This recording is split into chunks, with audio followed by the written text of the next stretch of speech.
ആരോഗ്യ പ്രവർത്തകൻ്റെയും രോഗിയുടെയും ശുചിത്വത്തെ സംബന്ധിച്ചാണ് ഇനിയുള്ള വീഡിയോയിൽ നമ്മൾ കാണാൻ പോകുന്നത്.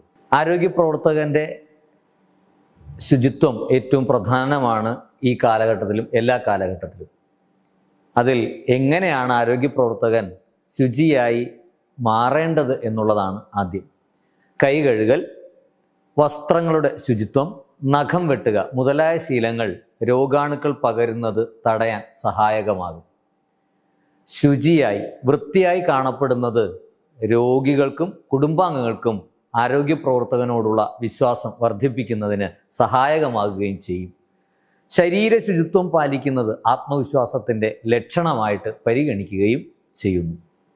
ഇനി രോഗികളിലേക്ക് ചെല്ലുമ്പോൾ രോഗം പടരുന്നത് തടയുന്നു എന്നുള്ളതാണ് ശുചിത്വം ഏറ്റവും അനിവാര്യമായി വേണ്ടത്. രോഗികൾക്ക് പ്രതിരോധശേഷി കുറവായതിനാൽ അധിക രോഗങ്ങൾ വരാതിരിക്കാൻ ശുചിത്വം നിർബന്ധമാണ്. അതിന് ശുചിയായ കിടക്ക, വസ്ത്രങ്ങൾ, ശരീര ശുചിത്വം എന്നിവ രോഗിയുടെ മാനസികവും ശാരീരികവുമായ ആശ്വാസത്തെ വർദ്ധിപ്പിക്കുന്നു. ശുചിത്വം പാലിക്കുന്നത് രോഗശാന്തി വേഗത്തിൽ വരാനും സഹായകമാകുന്നു.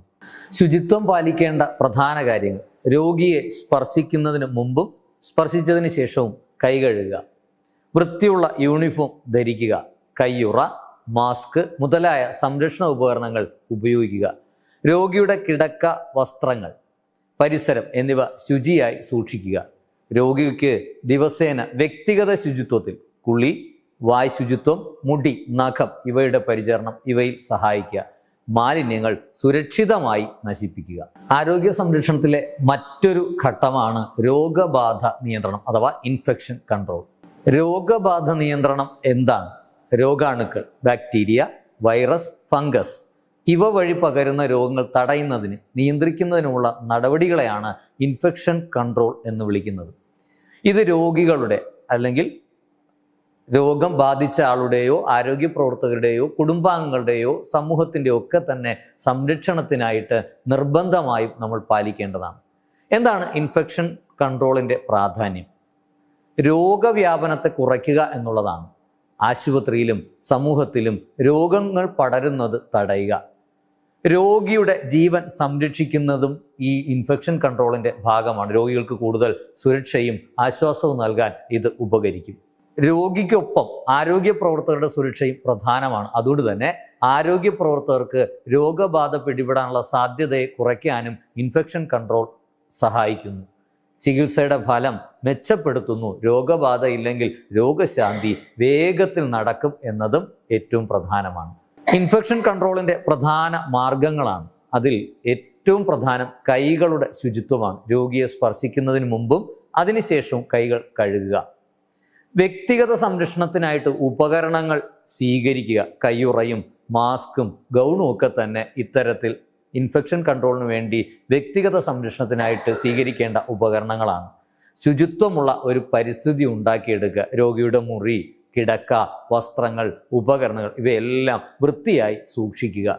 സുരക്ഷിതമായ മാലിന്യ നിർമ്മാർജ്ജനം മറ്റൊരു ഘട്ടമാണ്. സൂചിയും ബ്ലേഡും ഗ്ലൗസും തുടങ്ങിയ മെഡിക്കൽ മാലിന്യങ്ങൾ സുരക്ഷിതമായി തന്നെ നീക്കം ചെയ്യേണ്ടതും അനിവാര്യമാണ്.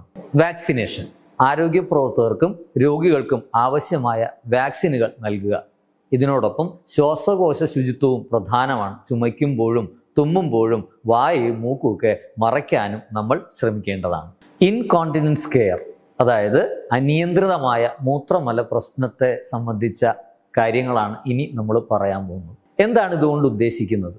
രോഗിക്ക് മൂത്രം അല്ലെങ്കിൽ മലം നിയന്ത്രിക്കാനാകാതെ സ്വയമായി പുറപ്പെടുന്നതാണ് ഇൻകോണ്ടിനൻസ് കെയർ എന്ന് നമ്മൾ ഉദ്ദേശിക്കുന്നത്. ഇത് പ്രായം കൊണ്ടും രോഗങ്ങൾ, സ്ട്രോക്ക്, ഡിമെൻഷ്യ, പ്രോസ്റ്റേറ്റ് പ്രശ്നങ്ങൾ ഇവ കൊണ്ടുമൊക്കെ തന്നെ കൂടുതലായി കണ്ടുവരുന്നു. ഈ ഇൻകോണ്ടിനൻസ് കെയറിൻ്റെ പ്രാധാന്യം എന്താണ്?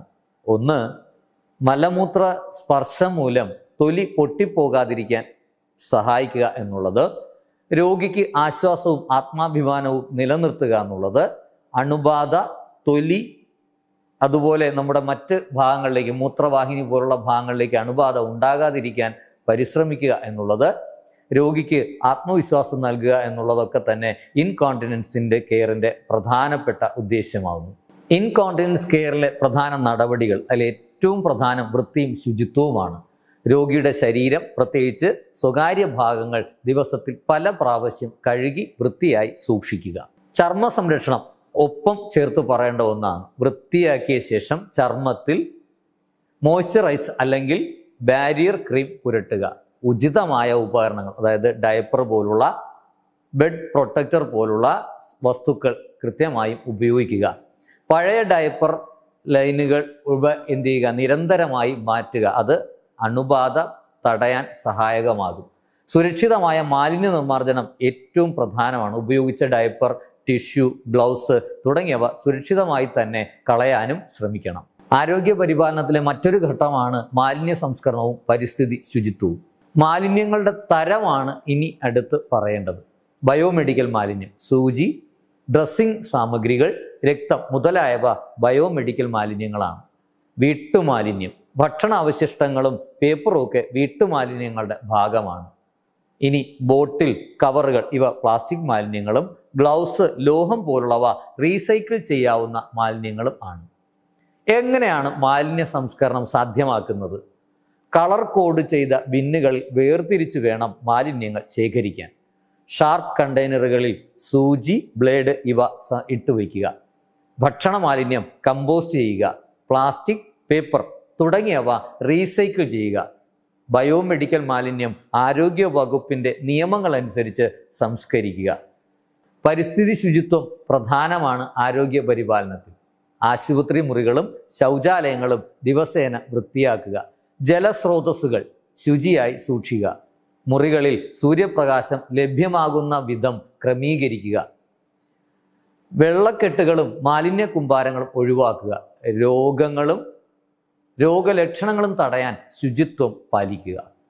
വീടുകളിൽ ഉണ്ടാകുന്ന മെഡിക്കൽ മാലിന്യങ്ങളുടെ സംസ്കരണം എപ്രകാരമാണ് എന്നുള്ളതാണ് ഇനി നമ്മൾ സംസാരിക്കാൻ പോകുന്നത്. കോട്ടൺ, ബാൻഡേജ് തുടങ്ങിയവ എങ്ങനെ സംസ്കരിക്കണം? ഇവ പ്ലാസ്റ്റിക് കവറിൽ അടച്ചിട്ട് വേർതിരിച്ച് സൂക്ഷിക്കുക. കഴിയുമെങ്കിൽ ബ്ലീച്ചിങ് പൗഡറോ ഫിനോയിൽ ലായനിയോ ഒക്കെ തളിച്ച് അണുനശീകരണം വരുത്തുക. പിന്നീട് സാധാരണ മാലിന്യവുമായി കലരാതെ മുനിസിപ്പാലിറ്റിയോ പഞ്ചായത്തിലെയോ മാലിന്യ ശേഖരണ സംവിധാനത്തിന് കൈമാറുക. സിറിഞ്ച് പോലുള്ള, സൂചി പോലുള്ള വസ്തുക്കളെ എങ്ങനെ സംസ്കരിക്കാം? ഉപയോഗിച്ച സിറിഞ്ചുകളും സൂചികളും ഒരിക്കലും തുറന്ന നിലയിൽ കളയരുത്. ഒരു കടുപ്പമുള്ള പ്ലാസ്റ്റിക് കുപ്പിയിൽ, അത് പ്ലാസ്റ്റിക് ബോട്ടിലാകാം, അതിൽ സൂക്ഷിക്കുക. കുപ്പി നിറഞ്ഞ് മുറുകെ അടച്ച് ആരോഗ്യവകുപ്പ് അംഗീകരിച്ച ശേഖരണ കേന്ദ്രത്തിലേക്ക് നൽകുകയാകും ഉത്തമം.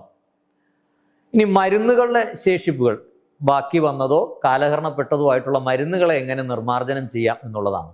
സാധാരണ മാലിന്യത്തോടൊപ്പം ഒരിക്കലും അവ കളയരുത്. അവയെ മുനിസിപ്പൽ ശേഖരണ കേന്ദ്രത്തിലോ സമീപത്തെ ഫാർമസിയിലോ തിരികെ ഏൽപ്പിക്കുക.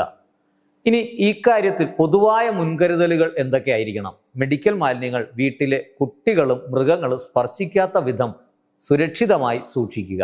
കയ്യുറയും മാസ്കും ധരിച്ചു മാത്രമേ മാലിന്യങ്ങൾ എപ്പോഴും കൈകാര്യം ചെയ്യാവൂ. കൈകാര്യം ചെയ്ത ശേഷം കൈകൾ സോപ്പും വെള്ളവും കൊണ്ട് നന്നായി കഴുകുകയും ചെയ്യുക.